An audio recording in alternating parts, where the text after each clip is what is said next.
So today we're going to be talking about orchestrating RAG, Retrieval, Canopy, and Pinecone. So Roy, will present them in a second, but Roy is a really significant member of the, let's call it the LLM community in Israel. I've known him from a few different areas and got recommendations about him as a speaker even before we met, but we have met since.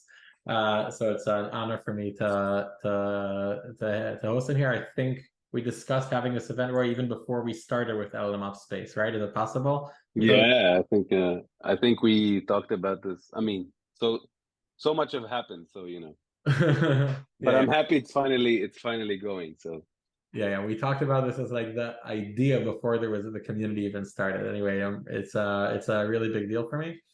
Again, this is the place to join the Discord and ask questions on the general chat, and I'll be addressing them or referring them as we move on. A bit about the LLMOps space. So it's a global community for LLM practitioners.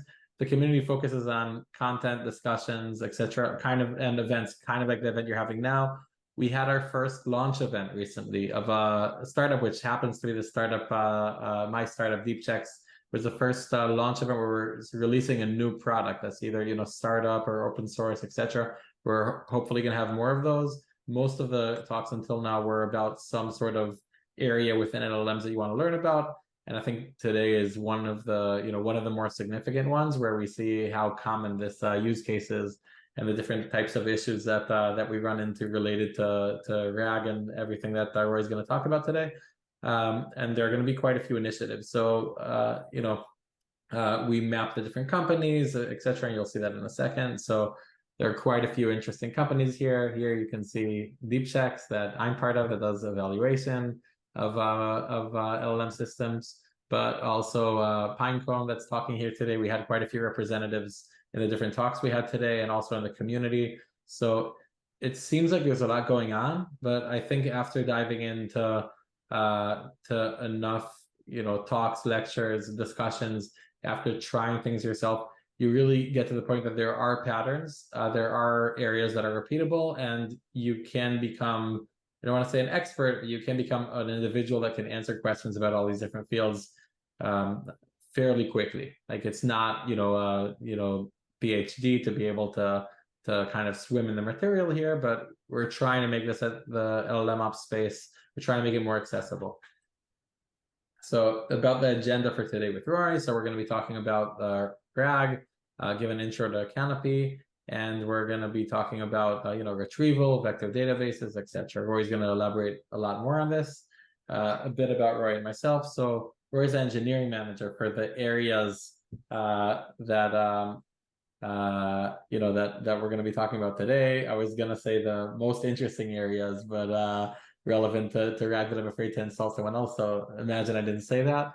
For relevance and generative AI team at Pinecone, background with physics and human computer interaction, and I think you'll see within 2 sentences of Roy talking, I think you'll see that he knows his way around in the space. And myself, aside from working at DeepChecks, and I'm one of the moderators at LLMOps Space, and it's definitely worth, if you or any of your colleagues you think are a good fit for speaking at future events, then I'm not very hard to find. There are other moderators, they're also not very hard to find, so feel free to reach out. And over to you, Roy. Maybe just one thing before that. I think we should do the first let's do the first survey now. So just 1 second. oh yeah, yeah. I forgot about the surveys. Yeah. So just to start kind of just to start pretty quickly.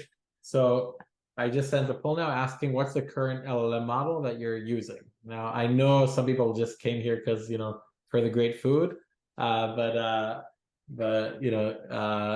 the options, but I think a lot of people here are to some extent practitioners. Either they're using it or their teammates are using it. So the options are GPT 3.5 or GPT 4. That's option number 1.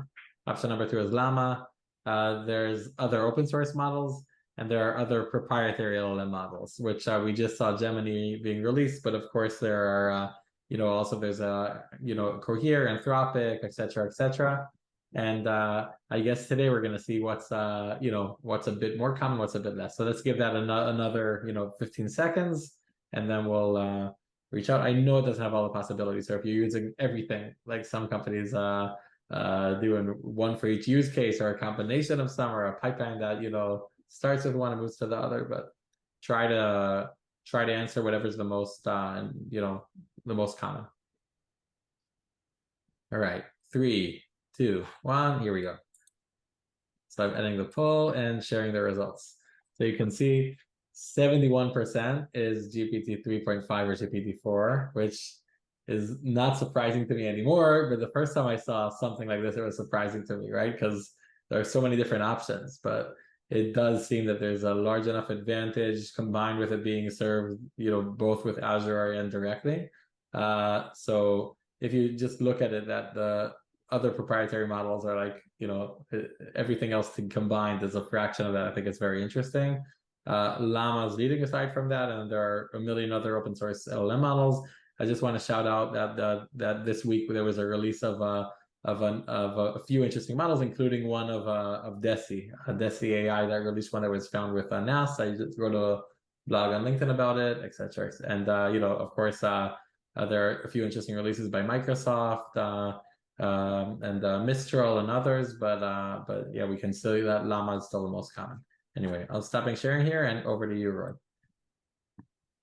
Great. So actually, that's an interesting poll, and if I don't kind of relate to that by the end of my talk, so make sure to remind me to kind of talk about why people are using those models and not others, or at least why I think. Cool. So I'm gonna try and share my screen, and I hope you will see it, and let me know that you have it. Yep. Seems like okay, right? You see my screen, everyone? Or Philip? Yeah. All right. So I'm gonna let's get started. I have a lot to talk about. Okay, so a little bit about me. So this is actually ChatGPT's idea of how I look. So Philip, that was a great introduction, and thank you. Just beyond kind of the my resume, I think I was lucky enough to kind of join Pinecone pre-Gen AI revolution. So really got to see this from the start, and I think kind of got a first got a seat at the first row of a something that is, I think we're gonna all look back and say we were part of something big. So yeah, so I'm 35. Beyond what Philip said, I'm 35. I have 2 kids. I have a dog. I like doing sports when I'm not doing Gen AI. What are we gonna talk about today? So the first thing is going to be retrieval augmented generation, or RAG. I think it's important, and I know all of you probably know this one way or another, but I hope I can teach you something new or talk about something that you didn't know. Then I'm going to be talking about Canopy and kind of how we vision RAG, or how RAG in production should look like. And generally also talk about retrieval, vector databases, and other components that kind of participate in the retrieval augmented generation pipelines. So let's talk about RAG. Wait, and I just want to Roy promised a demo at the end. Oh yeah, there's a demo. Yeah. Don't let him leave. 100%. Yeah, there's a demo. I am going to go over kind of the slides more quickly, and I want to have enough time for the demo, and I want to have so I think the demo will be kind of capturing everything that we talked about. Thanks, Philip, for reminding me. RAG. So let's talk just about the background of what is retrieval augmented generation and why are we doing this. So I think 3 reasons, or 3 main reasons. One is you don't know what you don't know, and the model doesn't know what it doesn't know, or she. Hallucinations and other factual incorrectness. Cost and availability. So missing knowledge. So as you all know, large language models train, we hope, on public data, right? So this is data that is being available, things like C4, the Common Crawl Corpus, and other available data sets. But when you are building an application or building your own kind of pipeline that involves your proprietary data, this is the data that the model was not trained on, right? So RAG is kind of bridging this gap to begin with. Second, and for me, the most interesting one are factual incorrectnesses and hallucinations, okay? So obviously, if the model is trained on something, hasn't trained on some of the data that you are referring to, there's not a chance that the model will be able to answer factual answers about your data, right? So in the best case, the model will say, I don't know. In the worst case, the model will start making up facts. But actually, it doesn't happen only with your proprietary data. So this is a very common prompt that I like to use that is somewhat confusing for models. I won't tell you which LLM is which, and you can try to guess yourself. Those are two open. I love this example, by the way. I only knew it through Roy when we did the prep session, and I think it's for me it was fascinating. Yeah, so here you see two models, two new models. I won't tell you which. Okay, so the prompt is, what is the tallest mountain that is the tallest after the second tallest mountain in Asia? Okay. All in all, a question that if I gave you Wikipedia and 2 minutes, you'd probably get it right. So LLM number one, telling the tallest mountain after the second tallest mountain. So it refers to the right question. Is K2 located in yada, yada, yada. The second LLM is doing even more, is educating me about all the 14 tallest mountain in Asia, and kind of numbering each, getting the right on number 3, but still at the end factually wrong, saying the second tallest mountain in Asia after Mount Everest, for some reason, this is not what I asked, is K2. Okay, so this is an interesting example, right? Obviously, the model knows this entire list of mountains, right? All it needs to do is to be able to answer my question correctly, okay? Now, I think the reason for the model not getting this right is somehow outlined in this kind of diagram that I like. When you're asking a question, or when you're asking a prompt, or when a model, generally a large language model, is performing generation, basically it's predicting the next token, right? So it's a non-deterministic process where the model at each point in time try to predict what is the next token, what is the next word that makes the most sense, right? So you might know the parameter temperature that can control some, so can control how much the model would try to kind of explore versus exploit. But in our example, so when I'm asking the question, the model is starting at a point from which performing kind of this non-deterministic, probabilistic process of trying to predict the next word, right? And the model generated many, many, many tokens, right? And for example, if you remember the second LLM, it actually had all the right data, had all the right facts written out, right? But by the time it got to the answer, I think, if you ask me, what happened is that it kind of lost where it began, right? Kind of lost. So basically, it went through a path that at some point made it non-factual or factual incorrect or hallucinated, okay? Now, what RAG enables you to do is basically to condition the model at a different point in the generation process that has higher likelihood of being factual correct. This is how I view it. This is why when people, if you hear at any point people talking about the fact that RAG can help with hallucination, this is the reason.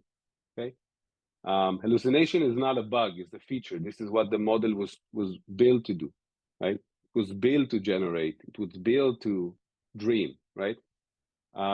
With RAG, we're just helping it get to the right place. So when I'm doing the same pipeline with RAG, basically the same prompt, but only adding this context, saying, here's a list of tallest mountain in Asia, 1, 2, 3, 4, 5. Okay. You could see that the answer changed. So here, the tallest mountain after K2 is number 3. This is the right answer. I don't even know how to pronounce it. So if you do, please tell me afterwards. And also the second LLM, he is a bit more expressive and kind of thinking step by step. I will let you kind of guess which model it is. It's one of the newest models that was released in the open source. So it's doing kind of a step by step. First, we look at the list of tallest mountains. So you can see it automatically kind of relates to my list, not the list that it generated before. And then getting to the right answer. Okay. So problem, solution. The third thing I think, which is great and very important when you actually start thinking about taking your AI application or RAG application to production, is cost. Generally, retrieval is much cheaper than context, right? Especially if you have large number of documents. If you have 1,000 documents, okay, maybe with the larger context window, it will cost you per query $2 or $3. But maybe it's doable. But if you have 1 million documents or 500 million or 1 billion documents, that's not happening. Okay, that's not going to happen. And retrieval is probably the only way for you. But in general, even in smaller cases, so this is the graph and the experiment that we ran here. Even in smaller cases where I'm only retrieving on something that is the size of the context window, you can see that with retrieval versus non-retrieval, so this is based on the quality data set, and this was based on actually providing the model with all the data. You can see that with the RAG, you can actually get to about 95% of the best quality possible for about quarter of the price, right? Now, if you have a system or an application that performs 100 queries per second or 1,000 queries per second, this adds up to a lot of money, right? And I think cost is ultimately a super important parameter to think about when you're building an actual application. So I think those are the 3 reasons that we saw. Philip, I think you're muted. Please, yeah. Thank you again. And I think on this last slide, when we I had a discussion, there are like different ways to look at it, right? Because it could have been like reversed, and then you say, wait, like if I want to reduce my cost, if I'm fine with 95% of the accuracy, then like how much does that cost? And then like with the RAG, according to this, it's like, you know, what is it, a quarter, and then it's like 0.25 cents for the same thing if you're going with the baseline. So that's one way to look at it. And then the other one is, okay, if I want to reduce my cost, like that's a different way to kind of present it. Let's say I want to reduce my cost to a quarter because it's too expensive, then how much damage does that do? And that's like another way to look at it. And Yeah. And you can see it creates like a lot of damage. Like it's what is it, like a 20%, 25% difference maybe? If you and you know, this is just like a drawing metric. I'm sure that you see it in other ways. If you reduce the cost significantly from the baseline model. So I love this figure. Yeah, I think there's one more interesting thing here. There's no magic, right? The cost reduction comes from the fact that I'm using less tokens. That with retrieval, I'm actually able to narrow down my documents or my corpus and provide the model with a more focused context, right? So obviously less hallucinations, as we saw, right? But also a cost reduction. Now, this cost reduction is also latency, right? So less tokens on the input is also faster query times, right? So this is also a parameter that sometimes in responsive applications plays a big role, right? Cool. So those were kind of the things that we saw. This is actually from this graph is actually from a blog post and maybe hopefully one day a paper that we published. This was also kind of results that a team at Stanford got to in a paper called Lost in the Middle, so which I recommend reading. So this is the reason that we kind of were looking into building something in the space of RAG, being a vector database company, right? So being kind of the knowledge storage engine or database, we saw high value in actually providing users with a framework that will enable them to build a more reliable application. Okay. Yeah, just a quick note. So I got one question in the meantime from Shubham Appi about Canopy, but because you didn't present Canopy yet, I'm not going to ask it yet. I'm going to wait until you presented Canopy to some extent, and then I'll ask it.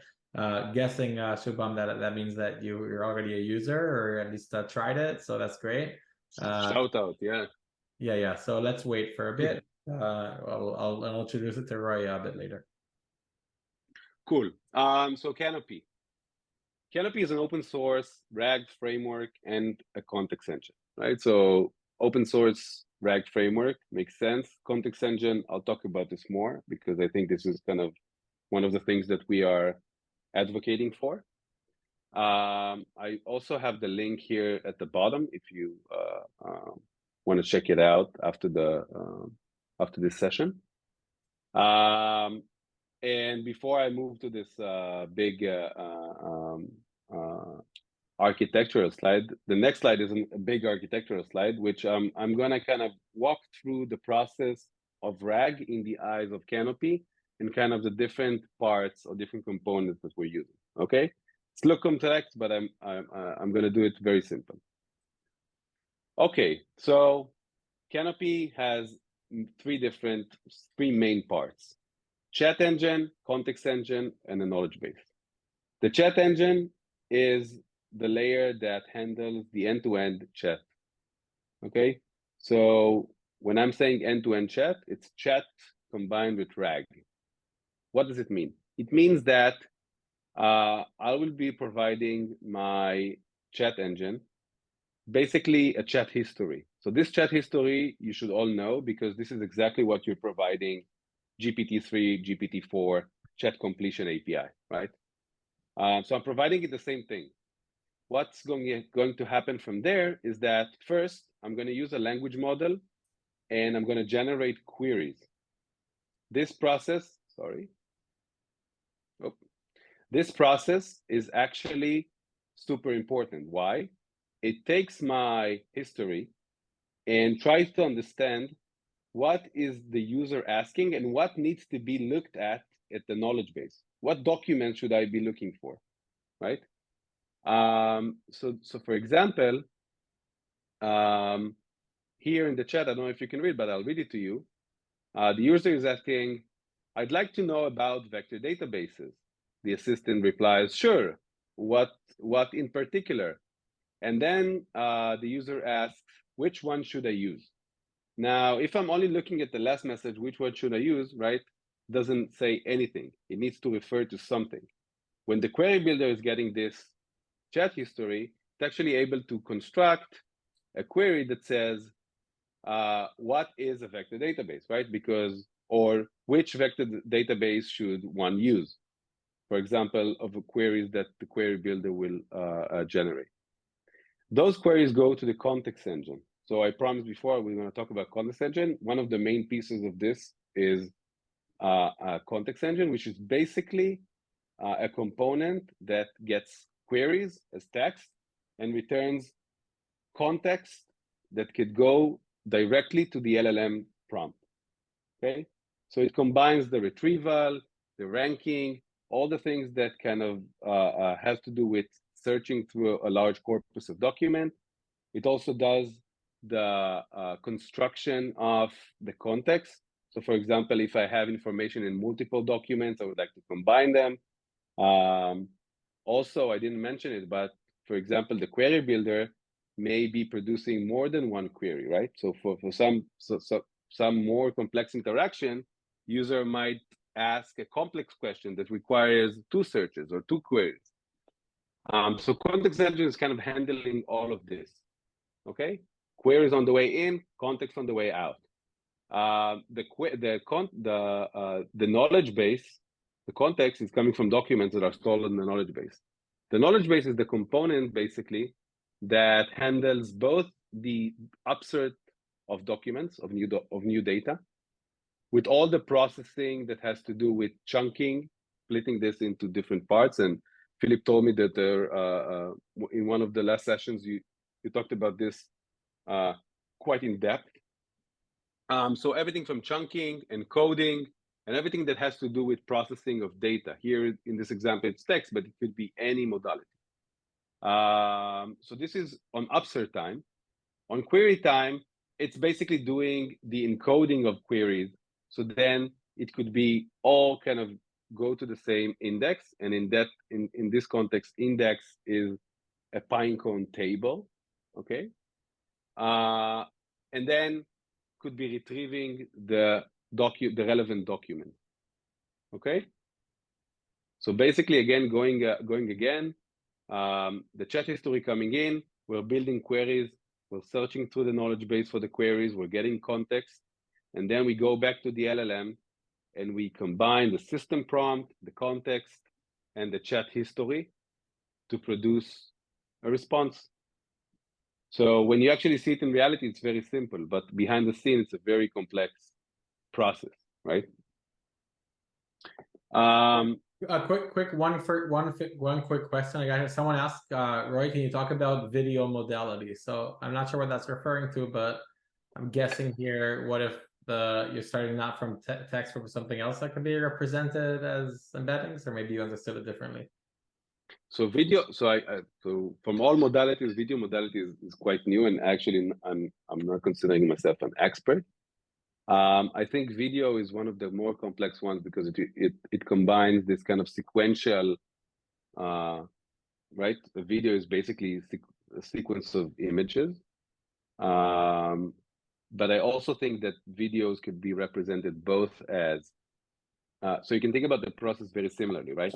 So a video can split into smaller pieces or smaller clips. Usually this is kind of the way it's done. Each clip can be tagged, or each clip can be encoded separately, right? So it could be retrieved. Actually, the process of chunking is super important in the sense of when I want to kind of take a complex document or a complex video or a complex image and split it down into smaller, semantically similar pieces, right? And then it could be retrieved.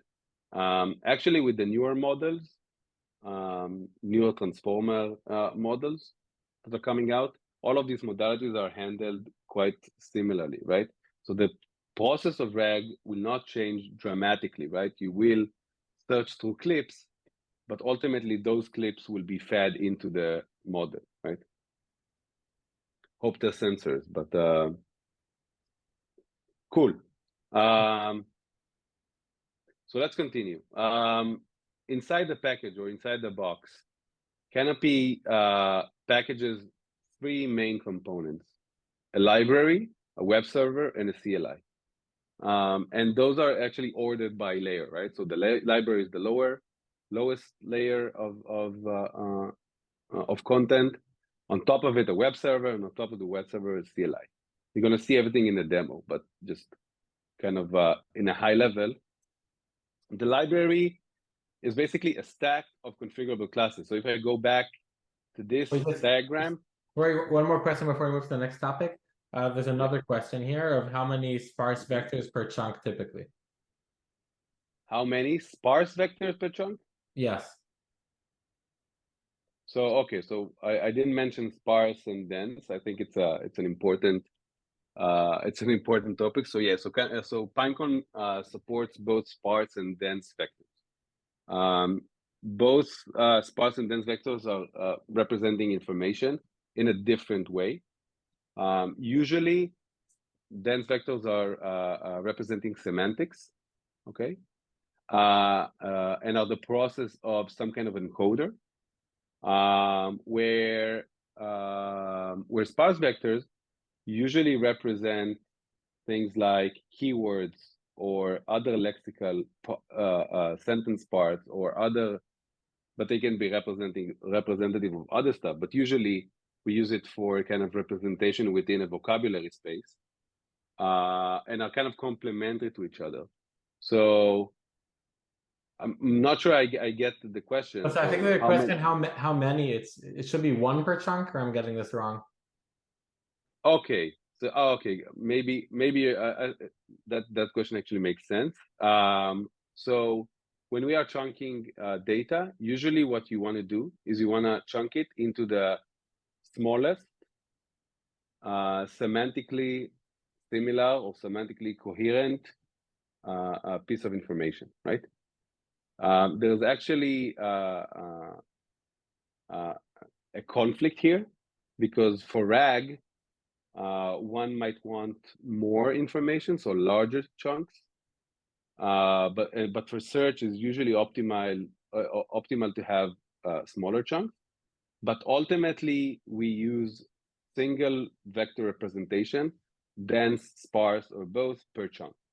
Right? That's kind of the best practice. Yeah. Okay. So one last question of this area. I think we should run towards a demo, but last question, there was a question: what does Query Builder do? So again, Query Builder looks or gets as input the chat history. So basically the usual input that you will pass to OpenAI chat completion. It takes this input and understands what is the query, or how to build a textual query that we can then take to the vector database or to the knowledge base and search for to fetch more information, right? So in the process of doing RAG, what you're actually doing is exactly this. Some RAG systems only do like naive search. So basically take the last message, feed it into the vector database, get documents, and just stuff those documents in the context of the model. With Canopy, what we did is we kind of took a different approach, where we are looking on the history, understanding what needs to be asked, what more information needs to be searched for. And this is the kind of the purpose of Query Builder, to generate those queries from the input, right? Right. Okay, so let's kind of run ahead so we don't miss the demo, right? That's what I'm probably aching to see the most. So yeah. So again, the packaging, I mentioned the library. So the library is basically, if I go back to my diagram, each of those components that you see in a box are a class in the library.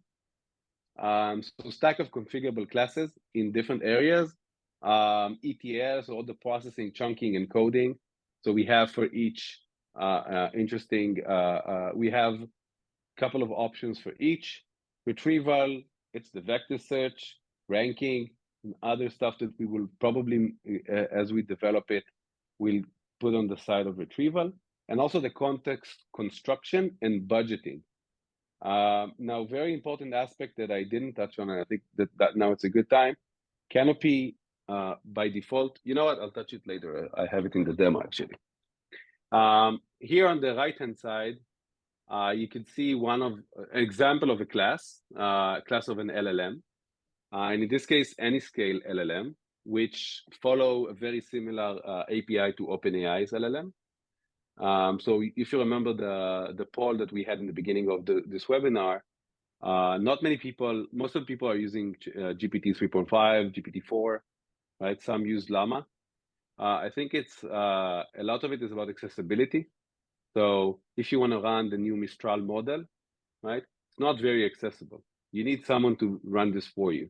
You need someone to give you, usually people prefer or users prefer this kind of experience of, I just put my API key and I can talk to the LLM and that's it. So Anyscale, that's a new addition that was added to Canopy yesterday. Supports all the new open. Yeah. So it supports all the open source models, right? So if you want to experiment, I think it's really interesting. And actually, I'll touch on this more. server. So after I kind of I have all my classes, what I really want is I really want to put everything behind a server, right? Because this is the easiest way to kind of run this kind of end-to-end pipeline, right? So if people are super used to kind of chat completion API and kind of this conversational API, we wanted Canopy to follow a very similar one, right? So first of all, Canopy is OpenAI compatible, meaning that if you're using OpenAI client to chat with GPT-4 or GPT 3.5, you can basically replace your base path or like the path what you call not API dot OpenAI, but Canopy endpoint, and you will get this kind of ragged chat completion, right? So the server is kind of configurable with the YAML file. So you basically lay out what model you want to use, what parameters, what chunks. We're going to look at this kind of config soon.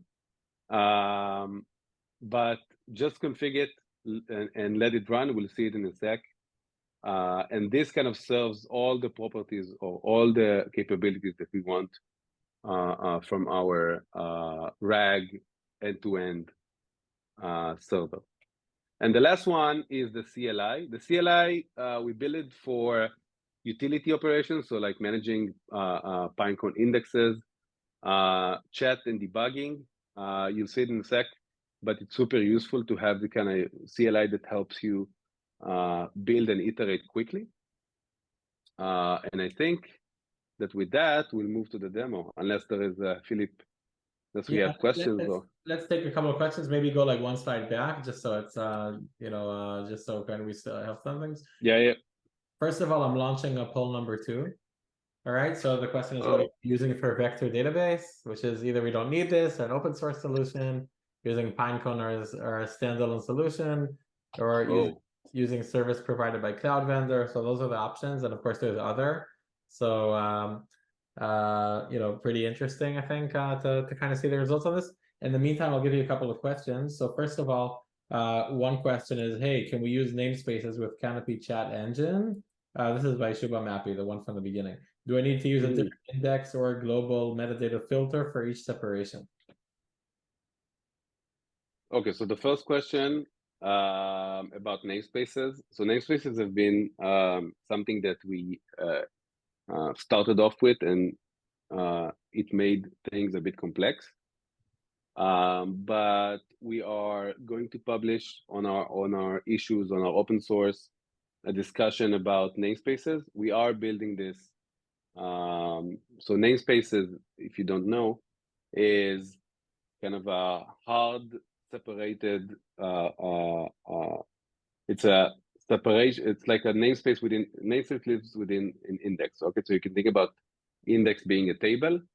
So namespace is basically a part of this table that enables you to separate, for example, user data. So if your application is serving multiple users and you want the user data to be separated but still want to run a single index, then you can do it.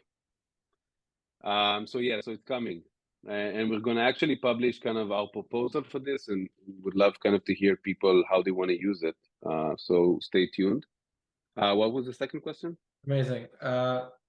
Yeah, 1 second. So there was about namespaces, and then the question was, do I need to use a different index or a global metadata filter for each separation? So I'm not sure what each separation means, but yeah, Canopy today is actually have kind of a unique index configuration. We are planning of kind of adding Canopy to be enabled on any type of on any index created whenever. Right now there is kind of a certain metadata structure that we are expecting, but this will change soon. We did this again for simplicity.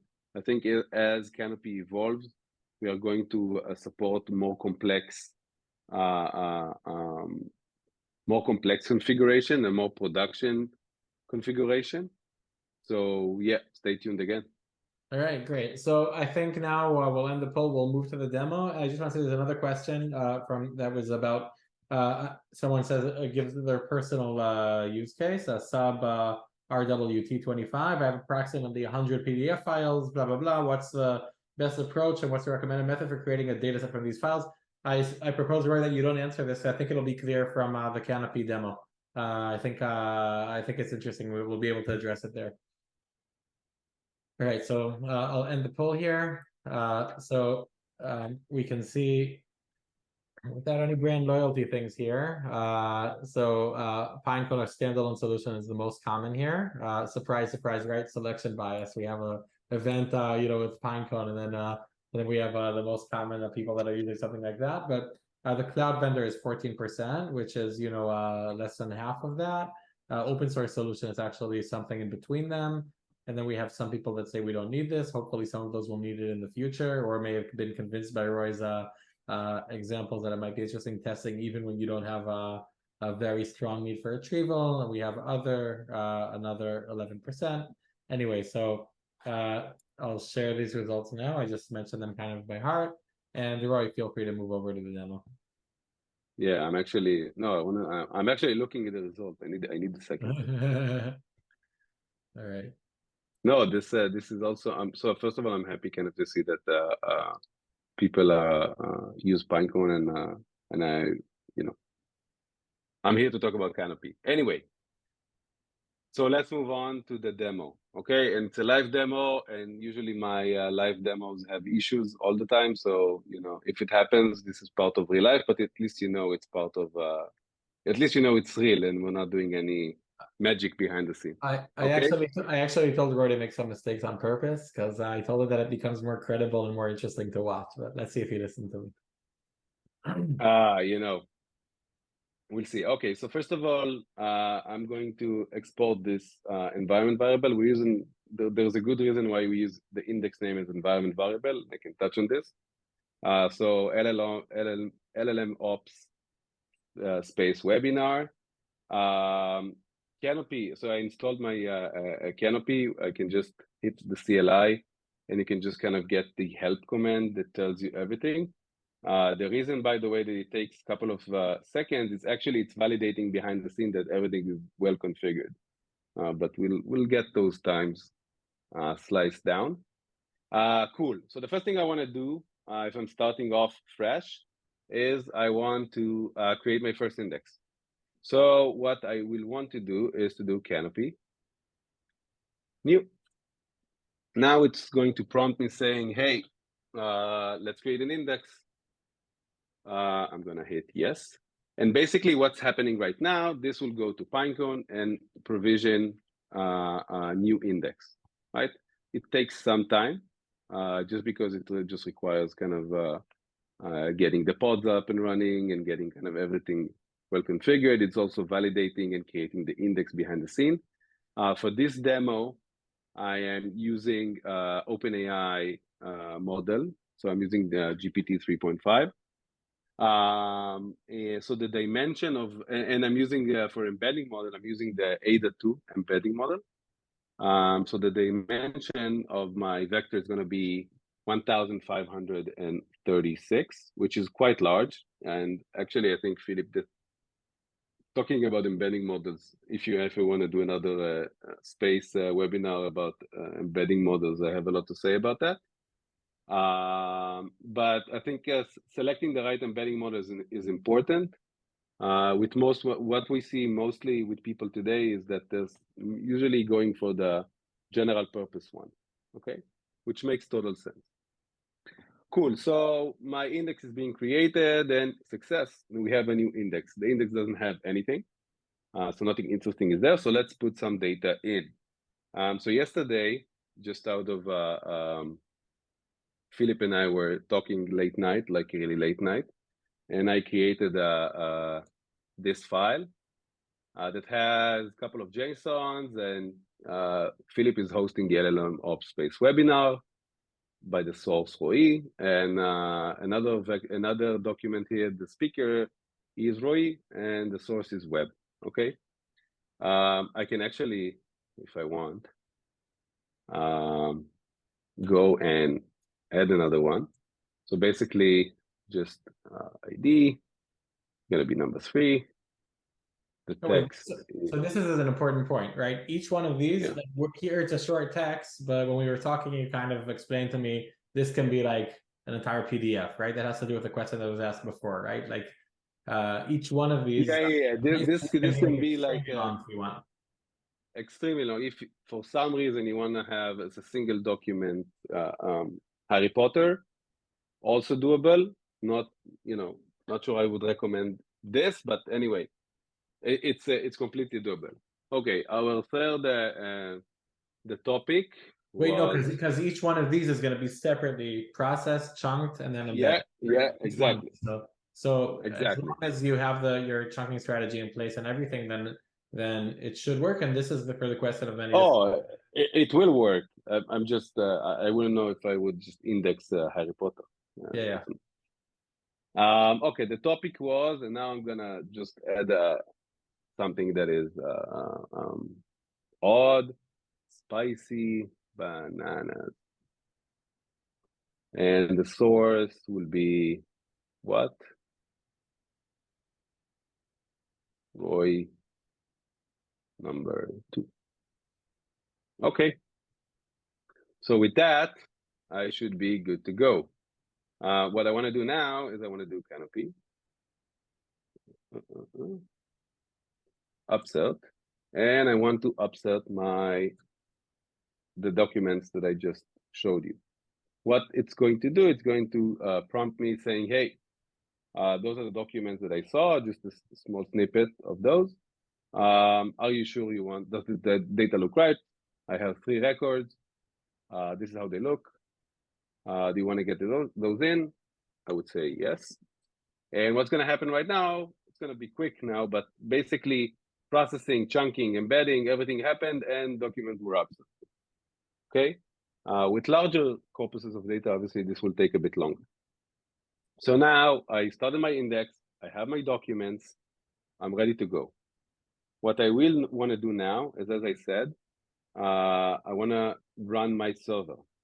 And I think before kind of running the server, more interesting to look at the configuration.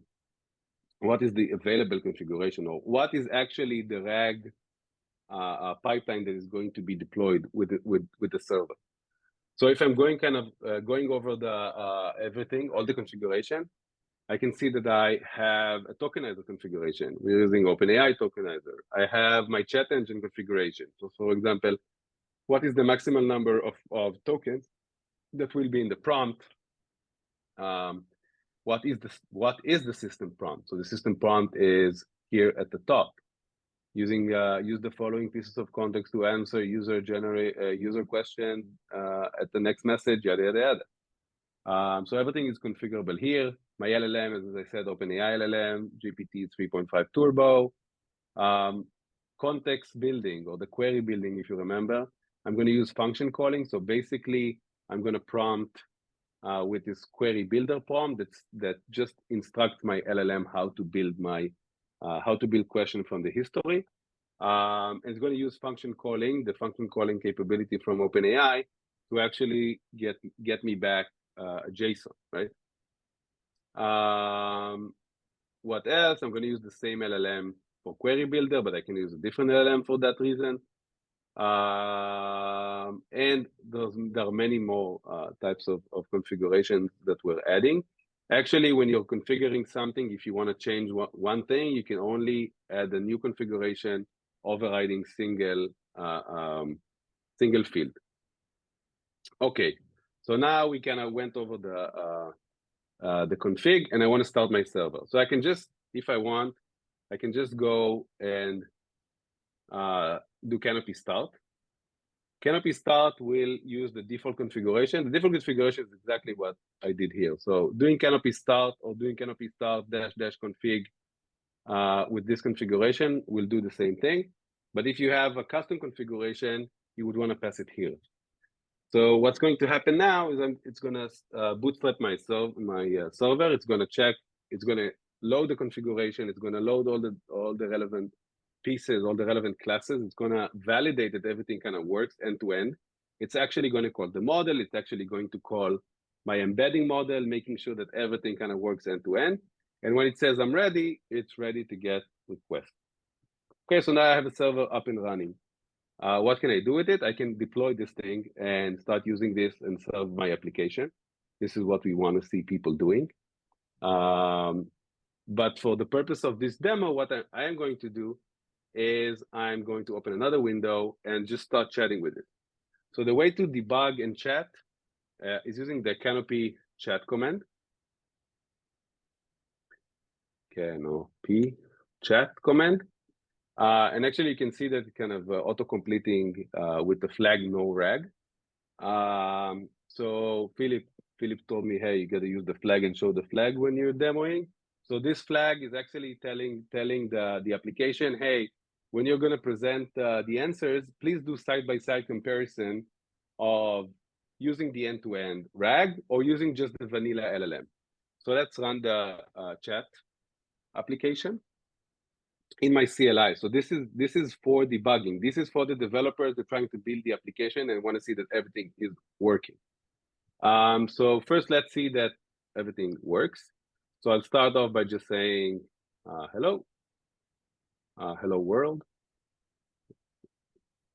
And now I'm. I just want to say, Ray, we're going to have to wrap it up in a couple of minutes, and I have a few questions. Yep. So let's. I'm start 30 seconds. Questions that came up. Yeah, 30 seconds and I'm done. And now let's see that I'm asking questions about the documents that I have sorted. Who is the host of the LLM Ops space webinar? And hopefully it will get the right answer. Philip, obviously the no rag, right, doesn't have the information. So it will say, hey, I'm sorry, but I couldn't find any specific information about the host of LLM Ops space webinar. I'm going to ask a follow-up question, and who is the speaker? So as I mentioned, now it's going to attend also to my previous question, right? The LLM, it needs to know the LLMOps space webinar. I'm talking about the webinar, right? Not just a random speaker. And as the follow-up question, it should say Roy from Pinecone. And now it's apologizing as an AI model don't have access to real-time information about the webinar. Well, I don't even remember. I did something with spicy bananas and now I forget. Yeah, I think what was the topic or something maybe.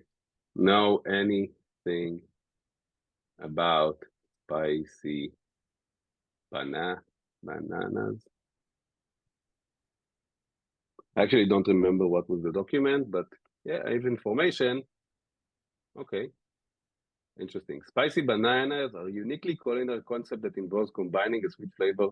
So this is the actual, so this one is coming from the document, and this one is actually coming just from the model. The model apparently knows some stuff about spicy bananas, right? But probably not the information that I put in my chat. So yeah, so with this, I think let's wrap. I'll say exit. It should say bye. I don't know. I'll just break it. And wait, I want to see everyone. I'll stop my screening. Yeah. Okay, great. So let's do quick 2 questions. Maybe the first one, someone named Mike C asked on general chat on the Discord, please talk about day 2. The people in my enterprise have just added and modified data that was used to create the vector database. How do I keep the system current? Rebuild the vector database. So basically what I wrote from my perspective, I wrote that there are, I think, 2 options. One of them is that each modification of the vector DB should yield a new version of the app, and then maybe you're a bit more careful with creating a new version. The other one is it's constantly updated without warning, and the new app versions are only for major updates. My intuition is that number 1 is better than number 2, but I'd love to hear your... I'm not sure I even got the question. So the question was, how do you start modifying a vector database, or how it represents documents? Let's say you have vector database that's representing I don't know, Pinecone's internal docs, all right? And then you're constantly updating the docs, right? So yeah. So how do you update the vector database? What happens there? Okay, the maintenance. So yeah, that's intuition is that the best practice is that you have clear versions of the app, and every time you update the vector database, that's like a new app version, because otherwise it's hard to compare them one to another. but I'd love to hear your take on that. So actually, what we see is actually not. It's actually the other way around. It's actually that. Number two that I wrote there. People Yeah, ask. documents are live, so Okay. constantly changing. And what Canopy supports is actually exactly this. So if you remember in my demo, I kind of was upserting some documents, right? Document has unique ID. So the right way to do is if a document had changed, is actually to just re-upsell the new document. What Canopy will do is go back, see what is the older version, delete that, and update. Under the assumption, obviously, that we don't want to maintain multiple versions. If you do want to maintain multiple versions of the same document, I would either do it by namespacing or by some custom metadata field. And actually, this is a super, I don't know who asked it, but a super relevant question. And in the upcoming quarter or two, we are going to dive deeper into those kind of use cases where you want to have this kind of a live database, constantly changing, multiple versions, and to still have a consistent application experience, right? Without conflicting, without, always maintaining kind of a reproducible, high quality answer, right? All right, great. So there are quite a few interesting questions in the Discord, but I think I'll ask Roy to answer them in offline just because we're Yeah. a bit over time. The session is longer than average, mainly because we knew we wanted to do both the presentation and the demo. I hope you all think it was worth it. I learned a lot, both from the prep session and from now. And please, please, please try out Canopy. I'm sure Roy and his team members would love Yeah. uh, and a lot of times it's very self-interesty kind of thing to do, right? Where you ask for you give the feedback, you might get an improvement Yeah. in your direction for free, Yeah. and then they also learn from it and improve their product. So I think it's great. Exactly. Thank you, Roy. I was really excited towards the session. I felt it was everything that was that I hoped for and more. Next session, we don't have a date for it yet. It's supposed to be with Deci AI. Deci AI, Oh, nice. I mentioned they just released pretty let's call it kick-ass LLM now that beat some of the best ones out there. And I know that now there's like a struggle for the top place on the leaderboard, but really, really exciting. And we'll keep you posted. Please follow the LinkedIn or my personal LinkedIn or the LLMOps space LinkedIn, and you'll probably see some sort of ads for the next event. Thank you again, and I'll meet you on Discord. Thanks, everyone.